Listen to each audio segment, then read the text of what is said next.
Hello guys and welcome back to the channel. इस video को start करने से पहले एक इंपॉर्टेंट रिक्वेस्ट, अगर तुम इस चैनल पर नए हो तो चैनल को सब्सक्राइब कर लो बिकॉज ऐसी स्ट्रैटेजी वीडियोस तुम्हें थ्रू आउट द एग्जाम्स इस चैनल पर मिलती रहेंगी। तो अगर तुम चैनल पर नए हो तो सब्सक्राइब कर लो ताकि तुम किसी भी वीडियो को मिस ना करो। अब वीडियो को स्टार्ट करते हैं।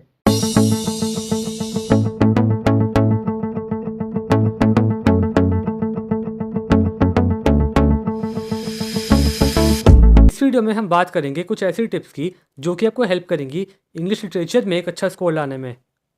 सो वीडियो को लास्ट तक देखना। सबसे पहले हम स्टार्ट करेंगे आपके पेपर पैटर्न से। ऑल्दो आपको पैटर्न पता होगा बट इन केस आपको कोई डाउट हो तो वो अब क्लियर हो जाएगा। तो इंग्लिश लिटरेचर का एग्जाम आपका होगा 80 मार्क्स का एंड इसमें दो सेक्शंस होंगे, सेक्शन ए और सेक्शन बी। सेक्शन ए होगा 20 मार्क्स का जिसमें क्वेश्चन 1 होगा MCQs का फॉर 10 मार्क्स एंड क्वेश्चन 2 होगा CSQs का again for 10 marks. Section B होगा 60 मार्क्स का। इसमें क्वेश्चन 3 होगा मैकबेथ से फॉर 20 मार्क्स, क्वेश्चन 4 होगा प्रिज्म से यानी स्टोरीज से फॉर 20 मार्क्स और क्वेश्चन 5 होगा रैप्सडी से यानी पोएम से अगेन फॉर 20 मार्क्स। तो एक क्वेश्चन आएगा मैकबेथ से, एक क्वेश्चन आएगा स्टोरीज से और एक क्वेश्चन आएगा पोएम से। सारे क्वेश्चन होंगे 20-20 मार्क्स के end of course in questions के सब पार्ट्स होंगे। पर्टिकुलरली 3 सब पार्ट्स होंगे हर एक क्वेश्चन के। पहले 2 सब पार्ट्स होंगे 5 मार्क्स ईच और लास्ट सब पार्ट में आपको चॉइस दी जाएगी और वो सब पार्ट होगा 10 मार्क्स का।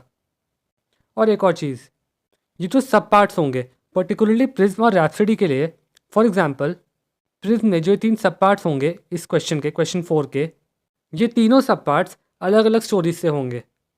यानी ऐसा नहीं होगा कि अगर एक स्टोरी से सब पार्ट 1 में क्वेश्चन आ गया तो उसी स्टोरी से सब पार्ट 3 में भी क्वेश्चन होगा। ऐसा होने के चांसेस पर्टिकुलरली कम है।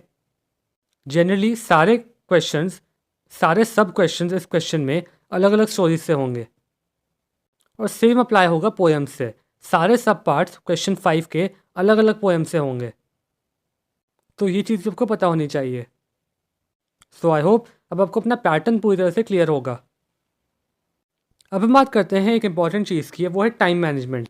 तो लिटरेचर का एग्ज़ाम बाकी एग्जाम्स की तरह ही आपका होगा 3 घंटे का।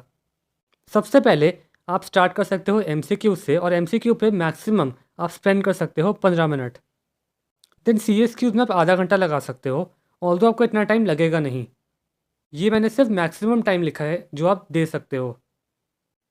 प्रैक्टिकली आपका सेक्शन ए आधे घंटे में ही पूरा हो जाएगा बट जस्ट इन केस आप मैक्सिमम टाइम 45 मिनट्स दे सकते हो सेक्शन ए को सेफली। देन सेक्शन बी में आप पर क्वेश्चन यानी क्वेश्चन 3, क्वेश्चन 4 और क्वेश्चन 5 पर क्वेश्चन आप दे सकते हो 40 मिनट्स। अब इस 40 मिनट्स में जो 5 मार्क्स वाले सब पार्ट्स हैं उनको आप दे सकते हो 10 मिनट्स ईच। तो टोटल हो गए 20 मिनट्स बिकॉज 2 क्वेश्चन होंगे 5 मार्क्स के, 5 मार्क्स ईच। और जो 10 मार्क्स वाला सब पार्ट होगा उसको आप दे सकते हो 20 मिनट्स इंडिविजुअली। तो 20 + 20 टोटल हो गए 40 मिनट्स। ऐसे ही आप कर सकते हो क्वेश्चन 4 और क्वेश्चन 5 के लिए। तो इन टोटल सेक्शन बी आपका कंप्लीट हो जाएगा इन 120 मिनट्स यानी 2 घंटे। और रिवीजन के लिए आपके पास बचेंगे मिनिमम 15 मिनट। सो इस स्ट्रैटेजी को फॉलो करना ताकि आपका पेपर टाइम पर कंप्लीट भी हो जाए और आपके पास रिवीजन के लिए मिनिमम टाइम बचे एटलीस्ट 15 मिनट। अब कुछ इंपॉर्टेंट टिप्स आपको पता होनी चाहिए। देखो, हर स्टोरी, हर पोएम में कुछ ऐसी चीज़ें हैं जिस पर आपको ज़्यादा फोकस करने की ज़रूरत है। पर्टिकुलरली जो एक स्टोरी एक मेन और एक पोएम की जो मेन थीम्स हैं उस पर ध्यान देना। जो सेंट्रल थीम है हर एक स्टोरी की और हर एक पोएम की, और स्टोरी में जो भी कैरेक्टर्स हैं, जो भी मेन कैरेक्टर्स हैं, उनके कैरेक्टर एनालिसिस। और हर एक स्टोरी और हर एक पोएम से जितना भी इंपॉर्टेंट कोट्स हैं, कोट्स बहुत इंपॉर्टेंट है। जो भी कोट्स आपको इंपॉर्टेंट लगती हैं हर एक स्टोरी, हर एक पोएम में, उनको याद करके जाना बिकॉज कोट से आपका आंसर इन्हेंस हो जाता है। इससे एक अच्छा इंप्रेशन भी पड़ता है और एग्जामिनर को पता चलता है कि आपको पूरी नॉलेज है। तो इससे आपके मार्क्स बढ़ेंगे। इसलिए कोट्स को याद करके जाना, जो भी इंपॉर्टेंट कोट्स हों। और एक और टिप पर्टिकुलरली CSQs के लिए। CSQs के लिए बेटर प्रिपेयर करने के लिए सारे सीन्स, सारी पोएम्स और सारी स्टोरीज़ को उनके कॉन्टेक्स्ट के सेंस में पढ़ना।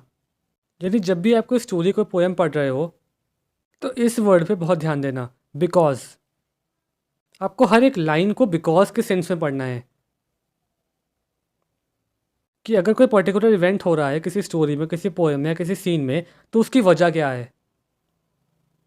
अगर किसी कैरेक्टर ने कुछ बोला तो वो उसने ऐसा क्यों बोला। तो हर एक लाइन को बिकॉज के कॉन्टेक्स्ट में पढ़ना, तो आप सी एस की उसको आराम से टैकल कर पाओगे। और ये tip particularly 5 marks and 10 marks के लिए है कि आंसर को एक क्लियर स्टेटमेंट से बिगिन करना, और जितने हो सके उतने एग्जाम्पल्स और रेफरेंसेस देना टेक्स्ट में से। ये बहुत इंपॉर्टेंट है, स्पेशली 10 मार्क्स वाले क्वेश्चंस के लिए। और अपने कंक्लूजन को इफेक्टिव बनाने की कोशिश करना। जितने आपके आंसर में एग्जाम्पल्स होंगे टेक्स्ट में से और कंक्लूजन इफेक्टिव होगा, उतना आपका आंसर ओवरऑल बेटर लगेगा। और आंसर को ज़्यादा लेंदी करने के पीछे मत भागना, stick to the point. To the point answer लिखना, अननेसेसरी डिटेल्स को इंक्लूड मत करना और वर्ड लिमिट के अंदर लिखना।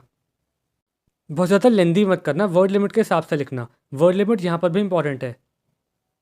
एंड एमसीक्यूज़ में खाली ऑप्शन नंबर मत लिखना, ऑप्शन नंबर के आगे कोई स्टेटमेंट अगर गिवन है, कोई सेंटेंस गिवन है, तो वो भी लिखना।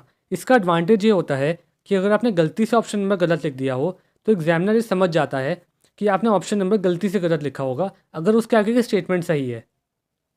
इसलिए खाली ऑप्शन नंबर मत लिखना एमसीक्यूज़ में, ऑप्शन नंबर के आगे जो सेंटेंस हो उसको भी लिखना।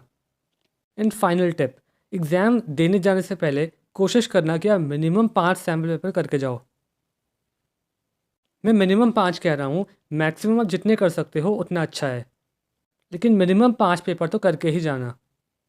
बिकॉज लिटरेचर का एग्ज़ाम एक इम्पॉर्टेंट एग्ज़ाम है, आपकी परसेंटेज इस पर बहुत ज़्यादा डिपेंड करती है। इसलिए आप जितनी प्रैक्टिस कर सकते हो उतना अच्छा है, बट मिनिमम 5 पेपर तो करके ही जाना। पर्टिकुलरली ओसवाल के सैम्पल पेपर्स काफ़ी अच्छे हैं, तो आप इनसे प्रैक्टिस कर सकते हो। बट पॉइंट ये है कि आपको प्रैक्टिस करनी है जितनी आप कर सकते हो। लिटरेचर में जितनी आप प्रैक्टिस करोगे उतने ही आपके आंसर्स की क्वालिटी इन्हेंस होगी और उतने ही आपके मार्क्स बेटर होंगे। सो इन टिप्स को प्लीज़ फॉलो करना, ये आपके बहुत काम आएंगी। वीडियो को एंड करने से पहले एक इंपॉर्टेंट इन्फॉर्मेशन, एडिफाई कॉन्सेप्ट पे लिटरेचर के पूरे सिलेबस का एक इन डेप्थ एनालिसिस अवेलेबल है ई बुक में और प्रिंटेड बुक के फॉर्मेट में, जिसे पढ़ के तुम लिटरेचर में अपने मार्क्स को डेफिनेटली बूस्ट कर सकते हो। अगर तुम इसके बारे में ज़्यादा जानना है तो हमने इसके लिए एक डिटेल वीडियो बनाई थी, जिसका लिंक तुम्हें इस वीडियो के डिस्क्रिप्शन और पिन कमेंट में मिल जाएगा। एंड इसके दोनों फॉर्मेट्स ई बुक और प्रिंटेड वर्जन हमारे बुक स्टोर पे अवेलेबल है, जिसका लिंक भी तुम्हें इस वीडियो के डिस्क्रिप्शन और पिन कमेंट में मिल जाएगा। ऑल्सो बिकॉज अब दिन कम बचे हैं तो मैं ये रिकमेंड करूंगा कि प्रिंटेड बुक ऑर्डर मत करना, ई बुक चेकआउट करना, बिकॉज ई बुक को तुम इंस्टेंटली एक्सेस कर सकते हो। तो that's it for this video. अगर तुम इस चैनल पर नए हो तो चैनल को सब्सक्राइब कर लो, बिकॉज आगे भी तुम्हें ऐसी वीडियोज मिलती रहेंगी। Thanks for watching and all the best for the exam.